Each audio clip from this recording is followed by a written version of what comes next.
Uh, So, so I guess we could start probably from the beginning of slasher movies. oh yeah, pretty Or much. this Like, year. okay, so that was. Are we going back into the year? I guess 74, right? Or we're gonna go before that? I'm Well, we're guessing. gonna go like I don't know what the start of the slasher films and folks. Basically, what's going on here is I have the sort of a list of a lot of slasher films. It's not gonna be all of them because there's literally probably 1,000. Yeah, we'll be here all week talking about this shit. But I mean, But for me, I guess when the slasher movie became more interesting was actually in maybe you could say 1972. But I don't know if that qualifies as a slasher movie. You know, you had two directors, I think, who we know by now, Wes Craven and Sean Cunningham, with Last House on the Left. That was 72. yeah, But I don't know if that qualifies as a slasher movie because really there's only like one, I think one or two people get killed. kind of more of a revenge. It's more of a revenge movie, exploitation. more revenge exploitation with Kind of a like Savage Streets in a way, exploitation. yeah exploitation, and stuff like that. But it has a cool come up and with a father taking a chainsaw to the fucking guy's head and the mother of the girl getting killed, getting revenge on one of the guys by biting off his shit. He's dead. Well, I think what we have to do, and this is going to be a touchy subject for a lot of people, Go all the way to the beginning. I have a feeling I know what you're gonna is say. 1960 Okay. with a certain film starring Anthony Perkins and Janet Leigh called Psycho. Dun, dun, dun, dun, dun. Okay, Psycho. Here you go, Psycho theme. Which, of course, everybody knows, directed by Alfred Hitchcock, Yeah, Anthony Perkins. inspired by the Ed Gein murders. Yeah, the whole thing with the And, guy in the hotel with his mom, and there's a woman played by Janet Leigh, in which I guess she steals money. She works at the bank, and I guess she steals. I haven't seen it in a while. I'll explain why I haven't seen it. Steals money from the bank. And ends up going to this hotel. Her car gets fucked up in the hotel, and she meets this weird character named Norman Bates, and he starts spying on her through the peephole, and we don't see any nudity or nothing, just looking at her and stuff, and out of nowhere somebody comes dressed up like a lady or whatever and fucks her up, The infamous shower killing scene, shower killing scene and stuff. And the whole point was that Janet Leigh was. You were thinking Janet Leigh's going to be the hero, like the main character. But she gets killed off, so that pretty much puts everybody in theater like, oh shit, where can you go? So, I think that's why, during when it came out, people were not. I think Hitchcock was trying to do a thing where people were not allowed to come in, after a certain point into the theater, so that they wouldn't give away the spoiler of Janet Leigh dying that early. Yeah, Alfred Hitchcock was known for doing stuff like that, especially for this movie. Yeah. I mean, everybody out there's probably seen Psycho. Yeah, that's true. So I don't think we have to explain it. But to be honest, folks, it's really not my cup of tea movie. I mean, it gave birth to the franchise, so there is some respect there. But I don't know. It never got me. The sequels, I think, got me more. I do remember Psycho 2, which Anthony Perkins directed and starred in. And, of course, Psycho 3 with Jeff Fahey. I liked that. But yeah, same with me. The original Psycho, I could never get into. I think it's just a lot of times, for some reason, I see the sequel first. That happens to all of us. At times I've done it too. Look at I me with Psycho 2 first, and I loved it. And then I watched the original Psycho, and I went, it's kind of boring. I got really nothing out of it, and I don't even know how else to explain it.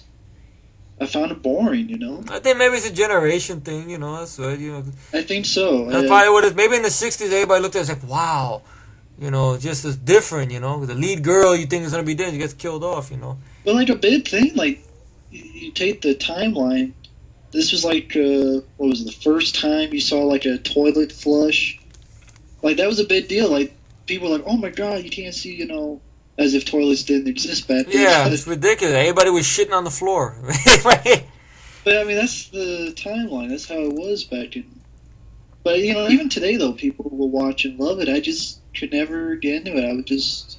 I'm with you on this 100%. I mean, I respect it though because it gave birth to, I guess, the whole different of the horror movie or the slasher film. Even though there's only really, two people that get killed in the movie, but I guess it sets up and then people whatever cycle started, people would continue on from there and do with their versions of their movies, you know, and stuff. And then after that, you had a bunch of movies that I can quickly go through because I haven't seen these, and I don't think you have either. I think one of them I've seen a trailer for, and I really don't want to see it because it looks that disturbing. Well, okay, in 1961 they have a film called Homicidal, which I don't really know much about. Me neither. 1963, I think this is the one you're talking about. Yeah, Blood Feast. Blood Feast. Yeah, because our good buddy Mike OCP, I think at one point he had the trailer. I don't know if he still has it. Maybe he still does.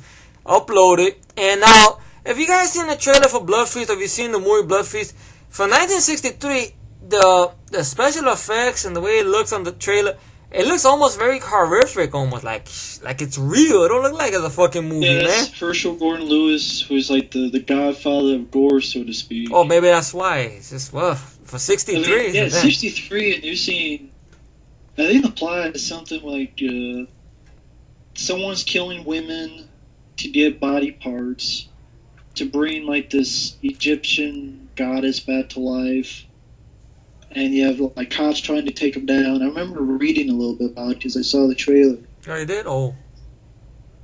Well, I saw the trailer where you saw it too. Oh, of course, through Mike. Yeah, okay. That's Mike. That's OCP Communications, folks. Give his channel a watch, by the way. But then that was when the gore, of course, looked like melted crayons. Yeah, but maybe the way it was presented, I don't know. It looked more like at first, I remember I left a comment on Mike's page, and this is way before I made my YouTube debut when I started making videos. I didn't get a reply back, so I thought maybe he was pissed at me. Because I said, Mike, you haven't lost your mind, right? Because, I don't know, this kind of looks like a snuff movie or something, man. What are you uploading? What's the shit? Then he didn't reply back. Then when I finally made videos and I started talking to you guys on Skype and I talked to him, he started laughing. He goes, nah, what it was, I hardly don't go on my channel to check the comments. That's why. And then he started laughing. He goes, no, it's understandable. And stuff like that. It's just he found that trailer. He uploaded, because he would upload trailers. I mean, we all know this by now. Those of you who heard the outing commentary we did, that Mike uploads stuff sometimes without, I guess, seeing it. Because I guess, he's like, wow, really? I can't believe I uploaded that. I guess out of the factory, like, oh, that looks interesting. Let me upload that, and stuff. So he didn't know. I don't know if he actually seen Blood Feast, But if those of you who've seen it and you want to give feedback by it, leave a comment down below, and stuff. Yeah. So you'll never see that? No. Never watch it? No, I stick to Jason and Leatherface and Freddy. And Angela from the sequels, because the first Sleepaway Camp I watched. That's a good movie to watch if you're gonna play a joke on someone. That's how I always look at Sleepaway Camp. I never forget when my mom, she's a big horror fanatic. She watches the movies. I mean, she could watch Maniac while eating dinner. It won't faze her. She's one of those people that like that. So she'll watch a horror movie and stuff. She's like, hey, you see this scene? Like, no, and stuff like that. And stuff. So. I showed her Sleepaway Camp, right, the first one. She had never seen it before. And what happened was, I know it's coming in the ending, but I'm staying quiet about it and everything. And she's like really into the movie and everything. And then when you get to the ending with the mouth open, or you're sitting, I'm sure, I have a feeling you're going to put the clip of the picture on the scene. Because the way you probably going to do this thing, like we were talking about, you're going to show a little clip, a picture of the stuff we're talking about. Oh, you mean of a Blood Feast? Oh no, Blood Feast. How where he talk about something and they show like a clip of it or a picture, like we're talking about it. I have a feeling you're gonna put that thing when we're talking about Angela or whatever from the first movie. But yeah, I don't know. Now you might get in trouble for that. But anyway, that scene there. It's for people to watch it themselves. Yeah, that's true. Yeah, then you get fooled for yourself. Anyway, it's on YouTube, so you people can see it that way. So she looked at it, and I went to the bathroom, right? I was trying to hold in the laughter, because I know it's coming up. And then I snuck around the corner of the living room, and then I see her. My mom is looking, and also she's like, "What the fuck? What? What the?" And then I just looking, and then she didn't know how to start out with a smile, and she goes, "What the hell thing is that? What the fuck?" My mom was like, "What is that?" She actually said, "What the fuck? What's that?" He goes, "But that was a dude. That was a guy." Yeah. Oh shit. Wow, then she showed it to her friends, played the same joke. That's a movie you can just play a joke on somebody with, This shit, because catching you off guard, because the whole movie, there's no nudity. And then you see that, Yeah. This is funny about it. Oh And man. Next one Felicity on the Rose list. really played it pretty well. Yeah, for an actress, I mean, she pulled it off good. I was sad to say I would have loved to seen her, do more, but I guess she was doing school, college and stuff, so, furthering her education, which is a good thing. So that's why they went with Pamela Springsteen. Bruce Springsteen's little sister, the boss. Bruce Yep. Springsteen. Little sister, playing Angela. She had a lot of fun with it, I could tell, She wasn't taking it that seriously. And plus, what I like about the sleepaway camp movies, at least from the first one, second one, the people getting killed, I feel no sorry for. I'm like, well, I'm kind of looking forward to them getting because they're annoying or they're being assholes or whatever. So, all right, they get killed, good. This, you know. So I guess we go to the next one after Blood Feast, right? That's Dementia 13. If I said it the right way. Dementia 13, Dementia. which is 1963. Yeah. And I have no idea. I've never even heard of this movie before. Me neither. Fuck that movie. Fuck that. Well, if you ever heard of it, just leave a comment down there. And then, 1971, there's a movie called Fright, 1971. which I think you have a babysitter. She's looking over something at a residence, someone's house. And I think they're looking for someone's son. And then, the people living there leave, and some strange shit starts happening to the babysitter. Oh, so you seen this movie? No, I've read about it. Oh, you read it? Okay. And it's something about, the kid that's missing, his biological father, I think escaped from an asylum. Mm-hmm. Starts terrorizing her. Hey, if you've seen these films, folks, let us know. Yeah. We can't really be like, oh, it sucks. Yeah, we don't want to judge it. We never seen it, but stuff like that. I mean, But something I wanted to mention that's not even on here is that in Europe you have these giallo films. Giallo. The Italian, the sort of like stuff that Dario Argento did. Oh, Lucio Fucci, what's his name? Lucio Fucci. Well, he actually did a couple slasher films. Yeah, I mean, including one in which, God, I forgot the fucking name already. That's how good it was. He forgot the name. Oh, I just know the killer talks like a duck, like Donald Duck, like pew pew pew. Ah, shit, I can't do a duck noise. Can you do a duck noise? I can't. My shit sound like fucking the witch from fucking Wizard of Oz. I'll get you, my pretty, and your little duck too. Yeah, it sound like fucking. Anyway, it sounds like a fucking duck. But it's hard to take a killer seriously. It sound like a duck. Yeah, I'm like, what the fuck is this? Yeah. I just saw clips on YouTube. What the fuck is this? And it's God, now I gotta fucking look for the name because I'm gonna go on my fucking line if I don't know it. And that was during this timeline around 71 or? Yeah, it was. God, I can get the name. Alright, sure, no problem. 'Cause I know in 72, that's when you had that Maverick collaboration with Wes Craven and Sean S. Cunningham, the guy who directed and Friday 13, the original one and stuff, and they did Last House on the Left, but that's more revenge exploitation and stuff. Oh shit, no, that was later. That was 82. Oh, 82? It was the New York Ripper. The what? New York Ripper. Oh, is that the one that Joe Bob, you have the DVD too, that Joe Bob did the commentary for? No. Nah, I don't have this on DVD. I've never seen this. There were clips on YouTube, though. Oh. And I've heard people talk about how the killer... Sound like Donald Duck. It does sound like Donald Duck. Yeah. I think it was New York. Quack, quack, quack, quack, something like that. I'm going to rip your throat out. I don't know what. I can't do that fucking voice. Then you got 1971, Hands of the Ripper. Have you heard of that one? I never heard of that one either. Yeah, I know the story. Okay. It's like you have the daughter of Jack the Ripper. Okay. Who sees her dad kill her mom. Okay. I guess it's many years later, and she's all fucked up, and she's possibly is possessed by the spirit of her dead dad, Jack the Ripper, and starts killing people herself. Mm-hmm. But another one I want to mention was 71. I don't think it's on here. Twitch of the Death Nerve. That sounds very familiar. Because they took The Two of the kills in impaling? that were taken and put into Friday the 13th Part 2. Oh, the impaling, right? I mean, when the two people are And impaled. Yeah. yeah. I think I remember. This Are that there was any the clips film of they it? took from. Are there any clips of that on YouTube or no? There might. I've never looked and searched. There could be. Twitch of But the yeah, Death Nerve, right? Let me see.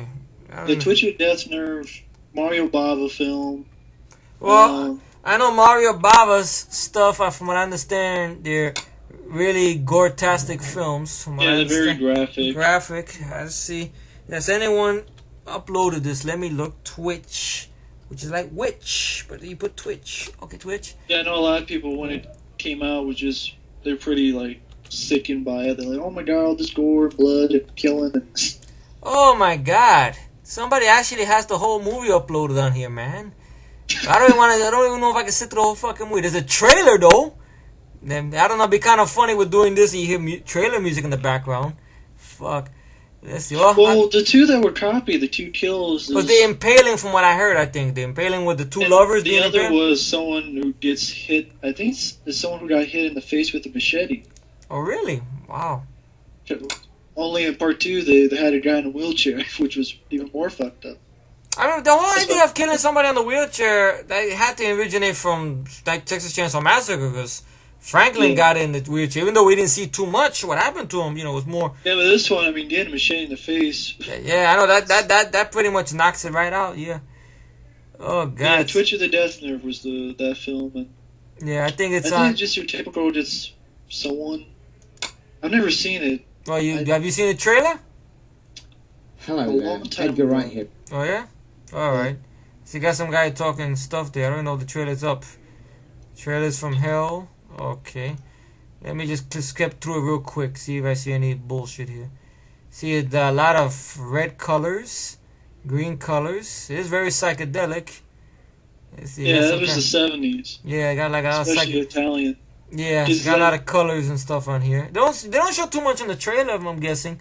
It's just a lot of stuff or whatever. Like they leave it, I guess, to when the movie experience. They don't give it away like I guess like they do nowadays when they show trailers and stuff. They give most of the shit away sometimes. Yeah. I don't think they did that too much in the 70s. They wanted you to go there and waste the money and be scared shitless that's about it and be throwing up afterwards, and stuff. Yeah, but yeah, I mean, Dario Argento made some real good ones. I mean, I know Suspiria. I remember seeing clips of that when they had it on Bravo. The 100 shocking moments in horror movie history, I think it was. Oh yeah. I don't know if I said the title right, but I think it's the one you have. I think on the DVD that you got from the guy on one of the sites.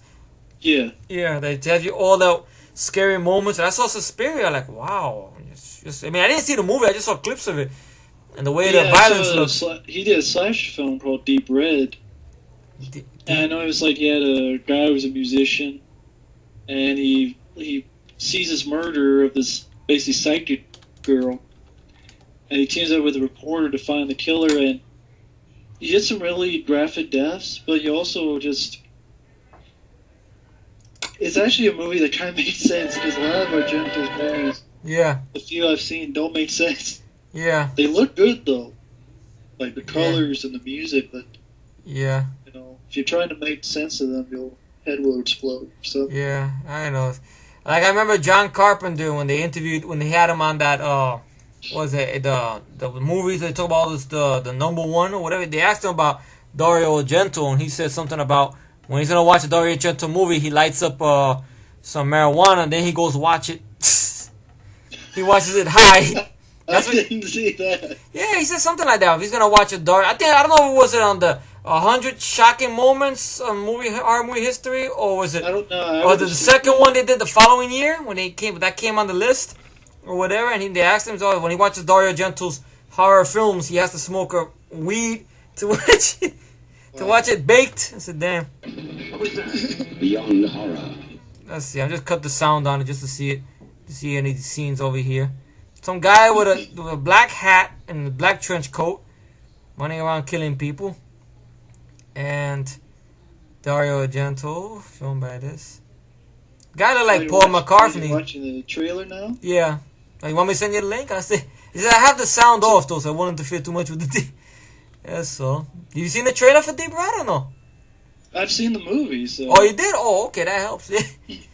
All right. I've seen the movie, and it was a really well done, slasher. I think there's a woman being burned in the water, so I think Deep Red, they actually used that death scene from Halloween 2 with the lady being burned in hot water, And they also used that scene in Bloody Valentine, the original one. Oh, yeah, well, then they must have taken it from Deep Red. Yeah, they did, because Deep Red came first. The lead guy is like Paul McCartney, man, from the Beatles. David Henry. Yeah, that's the musician guy. Yeah, maybe that's what the look they were going for. Shit. Yeah, don't mind me, folks. I'm just checking out this trailer real quick here. See if they show any of the gory stuff. Yeah, but I know some of the stuff I see that the Americans, when they did, American horror films like in the 80s, they took some from Dario Argento, obviously. Mario Bava. A guy being dragged on the floor by a car. A little short motherfucker. Oh, that's a dummy. With a head. Look like a Chucky, the fake thing. Looks more scary than Chucky though. Oh, some guy got a poker to the head. And now the guy with the black glove. And there's a knife. We got a view of the knife. Wow. Well, it looks pretty. Looks graphic. I don't know. That's Dario Argento, man. One of the guys Romero, holds in high regards. Wow. Okay, so I guess we'll go back to the list. Sorry for that. There it did. Just was curious to see what it was. What you were saying, Matt? Well, I think in '73, Scream Bloody Murder, which it sounds familiar. Yeah, no one I haven't seen it. Yeah, people. We'll get to the ones we've seen lately, but before Chainsaw Massacre, I didn't really keep up with any of them. Yeah, that's true, because that's really the one that hit the mainstream, and stuff. And then after Texas Chainsaw Massacre, that's when the slasher films began to change a lot. Well, here's the plot for Scream Bloody Murder. Okay. A disturbed boy kills his father with his farm tractor, and his arm is mangled in the process. He's taken to a mental hospital where he's outfitted with a hook to replace his lost hand, and years later, he's eventually released from the asylum. Smart he move. returns home to find his mother has remarried, which sets him off on a murderous rampage. Wow. This is '73, so. Sounds interesting, though. Some dude running around being pissed off because his mom remarried. Wow. But the next one we definitely know about, Texas Chainsaw Massacre, yeah, 1974. Of course. Yeah, that's the one we just talked about in the beginning of this, so I guess we gotta go after that, I guess. Yeah. Well, we can talk a little bit more about it. Oh, that's true, yeah, why not? Go for it, why not? That's the motto of any commentaries or any smartcasts that me and Matt gonna do. Fuck it! That's it! Alright, but... So, Chainsaw Massacre, I remember I first saw this. Well, it's a good story. I remember you told me, I remember this story from one of your Q&As when I asked you about it. Well, I heard about it. I was living still on a farm in Iowa, and it was late at night, and on cable, late at night, I saw that it was going to have part 1 and part 3. So I figured, okay, I'm going to tape this, because I taped a lot of stuff off cable, including Skinemax stuff. Of course. That's another Smodcast. Of course. But you say Smodcast because we can't listen to Kevin Smith and Scott Mosier thing, but podcast thing. Podcast or Effie and Matt Cast. We just make a new name for it. That's it. Matt and Effie Cast. We'll talk about it on the Skinemax podcast. So it was late at night, and I'm watching this, and this is one of the few films that actually scared me. It creeped me out because the documentary feel to the whole thing, it felt like this could really happen. Yeah, especially in the middle of nowhere, right there in a farm, Some dude come out of nowhere, exactly. Out of nowhere and shit, Just that weird picture thing that yeah. Yeah. And the look of the film and everybody's reaction. Yeah. Especially the girl. Yeah, man, that's Marilyn Barnes, Sally Hardesty, the lead girl in the movie. Yeah, she seemed scared out of her mind, which when I heard more about how the filming was, she probably was really out of her mind. Yeah, because they filmed that movie like in August in this Texas summer, and just a small crew. It wasn't even a big budget. It's guerrilla filmmaking, at its best.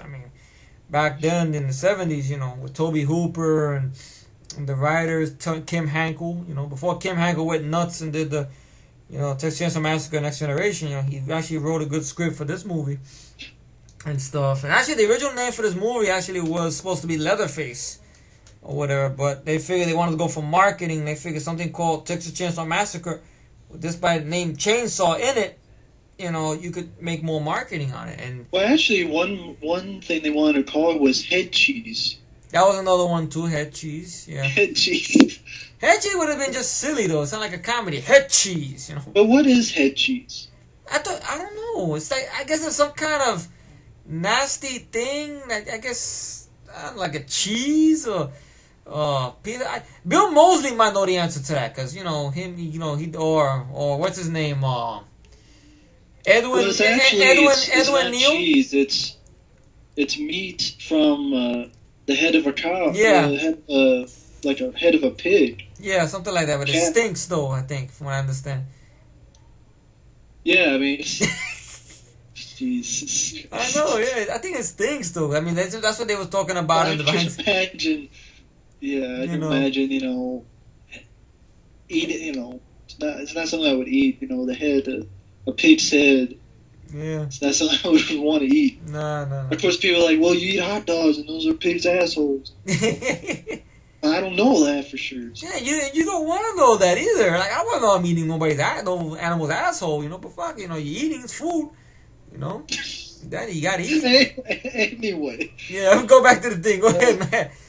Chainsaw Massacre. Yeah, I'd seen it and just loved it. I thought it's that to me, I can understand why it's a classic. Yeah. Like Psycho, I know some people think it's a classic. That's cool. This is one of those I understand why it's a classic. Yeah, because it redefined, I think, the rules. Because the country was going through a lot of changes in the early 70s.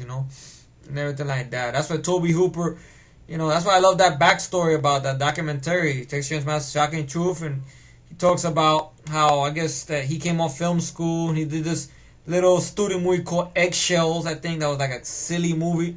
So when he got the cast together, it was mostly people from the Texas Acting Commission or whatever. So they were pretty much, it was all Texan cast, if that makes any sense. All Texas, stuff like that. So then they did the movie and everything, and they were trying to get that G rating, but of course with the content involved, you actually cannot get a G and stuff. The movie wasn't even released I understand it was not allowed to be released in Europe until actually I think 1998, because they felt the movie, I don't know, something about communism or something. The movie's not about communism. If you see Texas Chainsaw Massacre, folks, there's nothing about communism in it. Exactly. It's nothing about, it's just people running around and this guy running around saying, "I do all the work. You don't do nothing. I do all the work." A hitchhiker. Edwin Neal. And stuff like that. I've seen interviews with Edwin Neal. He just seems like a real funny guy just to listen to. I'm telling you. I think he's actually like a poster collector now, or deals with posters. Or... Yeah, he is. He's a poster collector, from what I understand. And that was actually, I think there was a funny story about the movie he did called Future Kill, which he wrote, which I know wasn't a big hit, but I always hold a good spot in my heart because I grew up on that movie. It has potential to be more, but I respect it because it's there. And that. I like Edwin Neal, so even what he does with the character and everything like that. And he talks about how when he wanted to market the movie, right, and they asked him, "Do you know any poster people or somebody who could draw a poster for the film?" And then he goes, H.R. Giger. He says the actual H.R., his first name, he pronounced it Hans Rudolf Giger or something like that, And he actually talks to H.R. Giger, and Giger, turned out he was a fan of the Texas Chainsaw Massacre movie, so he knew who Edwin Neal was. And, he asked, "Would you draw the poster?" He goes, "I'll draw the poster, I'll design the costume for you, or whatever." But the problem was, the movie was already finished. So the art on the poster, looks very mesmerizing. I mean, that's why people don't like it, because you look at the poster like, wow, that's an interesting design. This would be fucking awesome. Then you look at the movie like, wait a minute, it's different. What but the fuck? Yeah, exactly. What the fuck is this shit? That's not in the movie. Exactly. I got lied to. What the fuck? Yeah, I was betrayed. I haven't exactly. seen Future Kill, but Anyway, give it a watch one day. I want to get the actual DVD. I heard that they've been coming out of print because I've seen clips of the commentary track that Edwin Neal did for it, and the opening of it seems hilarious because he does like voices and stuff, impressions. Like he says in an interview, Edwin Neal says that he became schizophrenic at the age of 17, so he has fun with his characters. He's multiple characters. He's just a funny guy, crazy guy. If you guys know, you see Edwin Neal, I know some people on YouTube had the pleasure to meet him at conventions and stuff, and they say he's just a ball, that guy, But anyway, I guess going back to Texas Chainsaw Massacre, I mean, it is classic. I mean, it's like I said, Leatherface is really the granddaddy. I think that started it all, in my humble opinion. I mean, and stuff like that. Yeah, I mean, a lot, and it's definitely one of those films that has so many interesting stories. Yeah. And when you get the DVDs, I mean, there's been so many documentaries or True Hollywood stories because it's such an interesting backstory. I mean, yeah. I mean, just little stuff like we've said, like, I think actually he wanted like a PG rating instead of a G, but still, that's pretty funny trying to get a PG for a film called Texas Chainsaw Massacre. Yeah. And there's some sad stuff on there as well, like the whole thing with that the actors, the cast of the movie, they made less than people who work at fast food restaurants. All because the distributors of the movie were shady distributors, I believe. They were actually, I think one of them was, some guy named The Wrench or something like that. I mean, it's a story like that they talk about in that Shocking Truth documentary and stuff like that. Yeah, one funny thing I read up was John Larroquette, who did the narration for this one and the remake and the prequel. Yeah. He actually got paid to do that with a marijuana joint.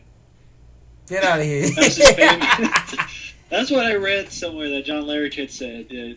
He got paid to do that. Just he got a joint. He got weed. Oh, for doing it for the 70s movie, or for doing it for the remake and the prequel? No, the first one. Oh, for the first one? Oh, wow. That'd be pretty funny though. If Michael Bay just came up and said, "Hey, I use this all the time. Have a joint." Yeah. You do on movies. Yeah, you can keep your $1 million, Michael. Just give me blunts. That's all. Just make Bumblebee have a joint in Transformers 3. That's it. That's it. Tell him to take it from Shia LaBeouf's secret stash. That would piss. I wonder if Michael T. Fantastic. I wonder if he's listening to this. I wonder if in Transformers 3 you saw Optimus Prime smoking a joint. Well, what do you think about that? I don't know. I mean, I can't see Optimus doing it though. I can see maybe the other Autobots doing like Bumblebee or RC. That the female Autobot that didn't get no screen time too. Which I wish they gave her some screen time. Stuff like that. I guess you could give a Bumblebee, maybe help with his voice. Yeah, because I got me pissed off that he didn't have his voice back for the second movie though. But I still like the movie either way. I find it to be better than the first one in my humble opinion. Yeah, I mean, I like it better than the first one. Yeah, because, I mean, the fights are a little bit more better this time. A little bit more, at least. I like the idea of Optimus going, "I'll take you all on!" And he pulls out 2 fucking blades. I'm like, oh, shit, Optimus throwing down. Fuck that. Shit, he ain't fucking around, man. Fuck. Shit. I know people are listening like, we really give a shit, but this is how it goes. When you start talking about other stuff because it's interesting. But well, that's the whole thing. It's a Matt and Effie cast or whatever. So, anything can happen, You guys listen to our commentary, so you know how it goes. So back to Slasher. All right, back to the Slasher. The chainsaw. And the funny stories about the chainsaw and everything. But that is sad. That always breaks my heart that those actors, even in retrospect, they still don't see too much money from this movie today, which is sad. Gunnar Hansen, the guy who played Leatherface, who pretty much it's Gunnar Hansen, right? Gunnar Hansen, yeah, who played Leatherface. Now he's living in Maine actually now, and he's a writer and stuff. And he talks about how he was paid very less, but at the time he wasn't that bad about it because he didn't have no wife, no kids. But the other people, like the cast members, they had wives, they had kids and everything. And he actually wanted to come back for the sequels. and he wanted at least some, you know, a little decent money, not crazy money like these people today. I want $5 million a movie. You know, just for that, he just wanted a simple deal. Like, all right, give me this and a little bit on, you know, on a case they make some money, I get a cut, or what they call that shit. How the Hollywood talk is when the actor wants this much money. Percentage. Percentage, yeah, right word, yeah, percentage or whatever. And the people in Canada, they turned them down, man. Like, wow. And Jeff Burr, he actually tried to get him for part 3. You know, he wanted Gunnar for part 3. They wouldn't pay the money, though. They wouldn't pay the money. And then when they reconsidered the offer, they made it less. I'm like, that's going to make him change his mind? That's fucked up. You know, it pissed me off that happened to Gunnar, man. Damn. Yeah. Then he wanted to do part 4, and I was thankful that they turned it on for part 4. Part 4 is shit. So, you know, I'm thankful for that. But the guy at least still works in movies. Yeah, he's still doing little stuff. I mean, after that, I think after Texas Chainsaw Massacre, he had little appearances in movies here and there, you know. It's sad to say, but I always remember a film called Mosquito. Oh, yeah, that's what he had those funny-looking special effect mosquitoes, and he has the chainsaw, and he cuts the mosquitoes. Yes. That looks silly. I'm thinking, it's like a silly fucking movie. I know. I think my mom has the videotape of that. That is, whatever. Well, as you can tell, the movie's about giant killer mosquitoes. So. Yeah, and Gunnar Hansen's in it for some reason. I forgot what. I remember he's like a bank robber. Really? And, like, he has these 2 guys with him, and they meet up with like the hero and his girl and the token black guy, and they're in this like caravan or like this. Not caravan. Fuck mosquito. Anyway. Yeah, it's just a weird movie. I mean, it was interesting to see him pick up a chainsaw again. That was interesting to see him do that. He also did the Hollywood Chainsaw Hookers with Lee. Yeah. I remember actually watching that late night one night on Skinamax. But it was funny because I watched it in the summertime. It was one of those times, you know, when you watch movies late at night in cable. When you're a kid, you sneak over to the living room when everybody's sleeping and stuff. Because back then I had Betamax, so I couldn't watch betas at nighttime. When you put the tape in, they make a noise when you put the tape in, then they hear you up and you gotta go back to sleep. But in cable, if I keep the volume a certain way, I can sneak in and watch movies. So I saw Hollywood Chainsaw Hookers and everything like that. But I wasn't disturbed by it. I know it was played for fun, you know, and everything like that. Right. But I had fun with it. I haven't seen it in a long time. I would like to see it again, though. You know, I remember it being okay. Actually, he plays the leader of some kind of cult of these special hookers running around killing off their johns with chainsaws and shit. You know, good practical effects. Maybe not the best, but still, you know, compared to today's standards. I mean, come on. You know, maybe some nudity. Yeah, Luina Quigley. I can never get her name the right fucking way in the movie. Linnea Quigley in there, you know. The Scream Queen. I still haven't seen that yet. The idea that I watch something. Yeah, I don't know if it made the DVD format, though. You know, some of these movies, you know, you remember them, but they're like, was it on DVD? No. Fuck! You know, like that. Shit.